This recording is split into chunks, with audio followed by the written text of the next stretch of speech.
Mercredi 9 septembre 2015, mesdames, messieurs, bonsoir. Voici les titres du journal.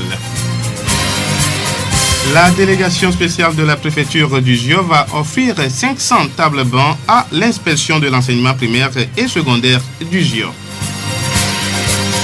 L'écran d'ordinateur abîme-t-il les yeux? Les réponses dans ce journal. Nous allons parler dans cette édition du collectif des organisations de la société civile de la région maritime COS-CREMA.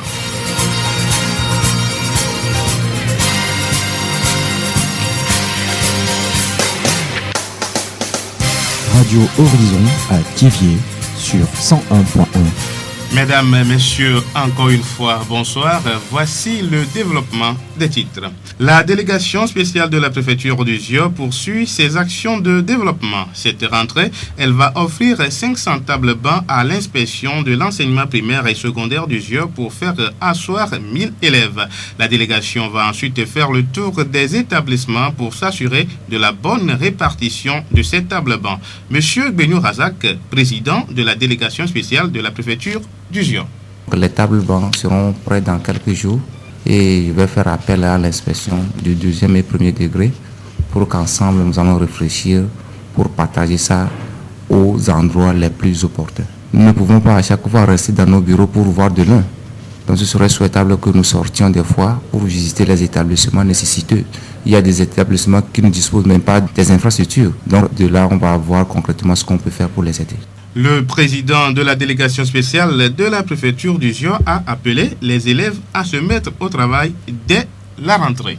Tout d'abord aux élèves de commencer l'école tout juste avec leur cahier. Il faut qu'ils commencent très tôt pour avoir un bon résultat à la fin d'année. Et je vais aussi encourager les enseignants de persévérer. Je sais qu'ils le font déjà.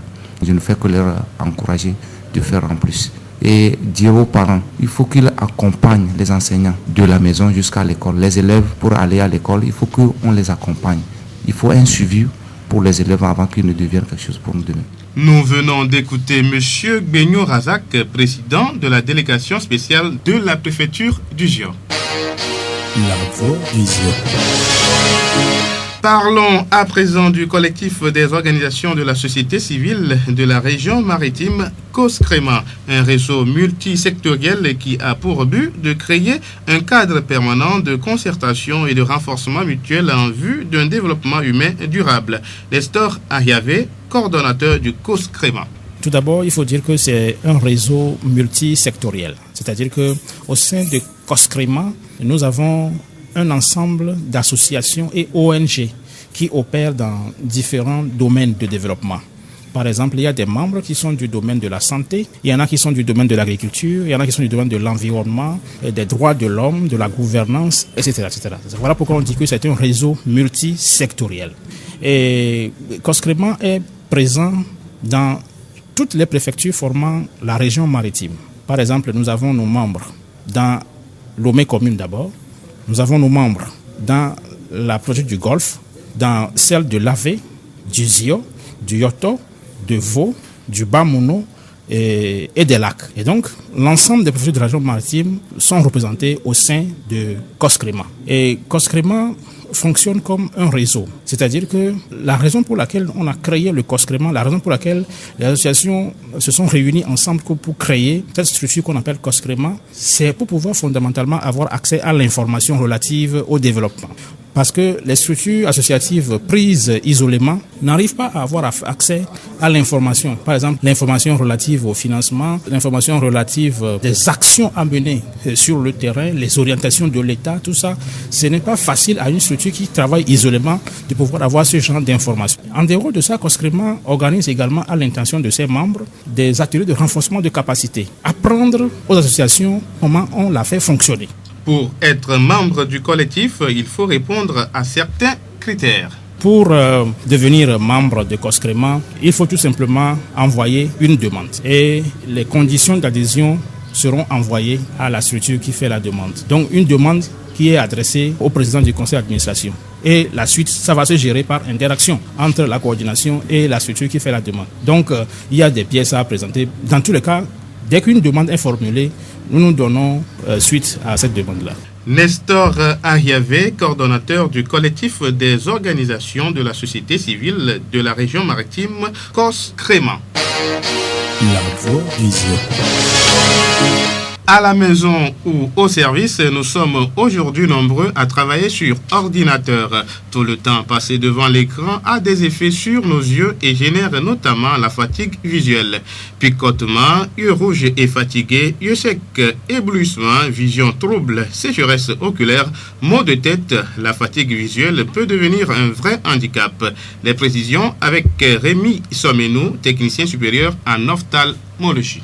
Les gens ne se rendent pas souvent compte du dégât que l'ordinateur ou bien les rayons des écrans causent à leurs yeux. Les rayons de l'ordinateur irritent les yeux. Avec un œil normal, à chaque fois que nous faisons 3 à 5 secondes, nous devons cligner les yeux. Et c'est relatif. Ça dépend de la chaleur, ça dépend des conditions qui sont dans le milieu. Si c'est un milieu poussiéreux, on a tendance à cligner plus rapidement les yeux. Si c'est un milieu doux, normal, qui n'est pas trop éclairé, le clignement est un peu plus ralenti. Très souvent, ce qu'on remarque pour les utilisateurs d'écran, ils ont tendance à réduire le clignement, à ne pas cligner les yeux. Pourquoi? Parce qu'ils ont tendance à fixer ce qu'ils sont en train de faire. Quand on ne cligne pas les yeux, le film lacrymal qui devait venir humidifier l'œil et rafraîchir l'œil, le film lacrymal là ne peut pas venir. Ça veut dire que l'œil est sec. Comment travailler sur son ordinateur tout en préservant ses yeux? Pour ceux qui utilisent les ordinateurs tour ou bureau, il est préconisé qu'ils aient un filtre devant l'écran ou carrément, à défaut, venir quand même pour qu'on leur fasse des lunettes avec anti-reflet. Peut-être qu'ils ont une myopie, une petite myopie existante. On va leur corriger ça et puis teinter les verres avec anti-reflet. Simplement, et puis ça va résoudre largement le problème. Et puis, très souvent aussi, il est préconisé qu'ils aient ce mécanisme-là dans la pensée. Donc, faire un effort maintenant pour cligner l'œil, quand bien même c'est un peu compliqué, même s'ils n'ont pas de temps, ils n'ont qu'à faire quand même un effort pour se reposer. Ils travaillent un peu, ils n'ont qu'à se reposer un temps pour que l'œil aussi puisse reprendre normalement. Rémi Somenou, technicien supérieur en ophtalmologie. La voix des yeux.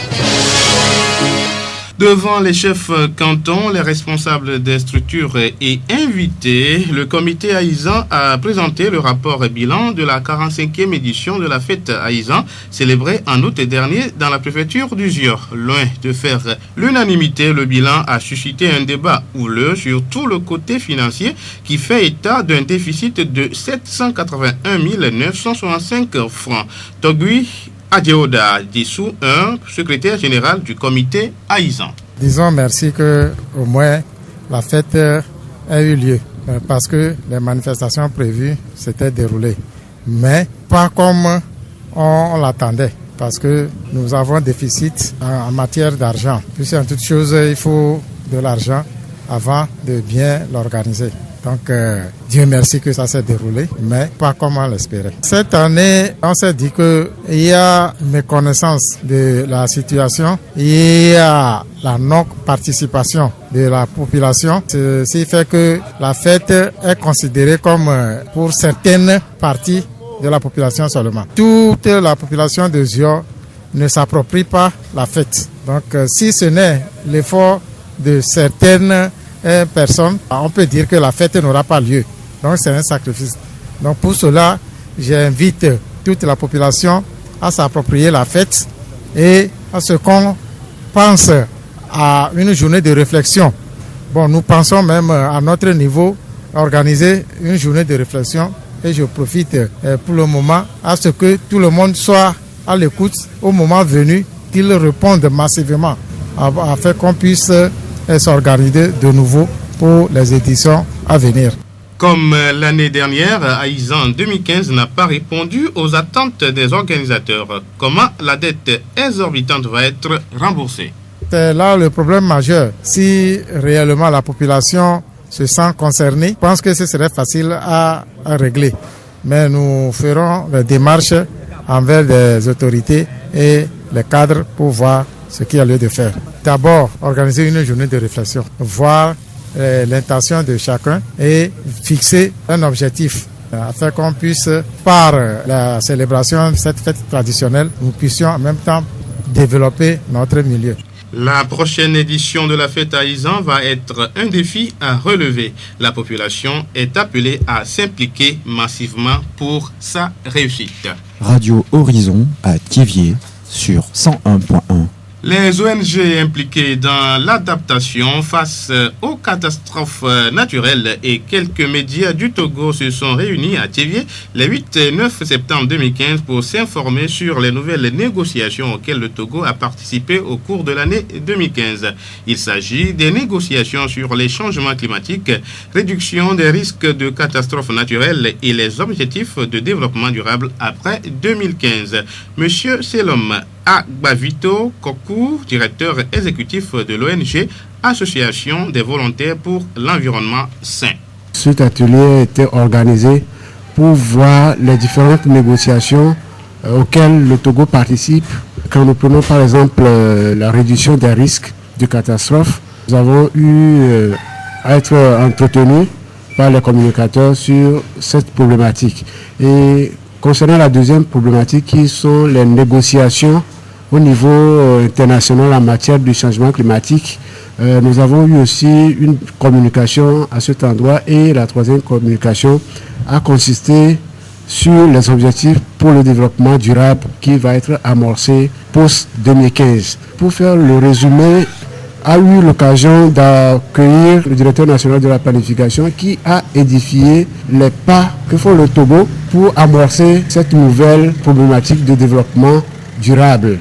Donc les documents qui sont en train d'élaborer et ils ont sollicité aussi l'apport de la société civile qui est l'acteur sur le terrain pour la mise en œuvre de ces ODD.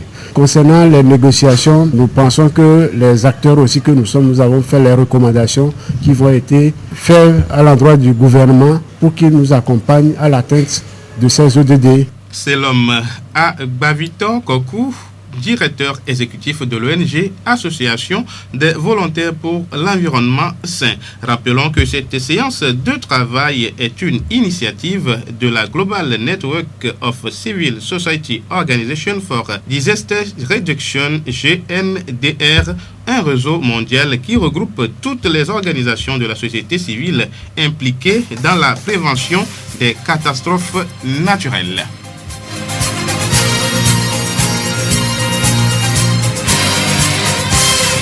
Rester sur les hauteurs, ce n'est pas imiter les gens hautains, inaccessibles et durs qui croiraient se rabaisser en tendant la main aux autres plus faibles, moins doués, moins instruits ou d'un rang social inférieur. Au contraire, nous devons prendre l'exemple du soleil. Le soleil descend jusqu'à nous à travers ses rayons. Il nous chauffe, nous éclaire, nous communique sa vie, il nous envoie ses messages, mais lui-même reste éternellement dans les hauteurs. C'est avec cet extrait de pensée de Omram Mikhaël Ivanov que nous reformons ce journal. Merci de l'avoir suivi. Merci à toute l'équipe de l'arrêtation. Présentation Denis Gossou, réalisation Gaëtan Amouzou.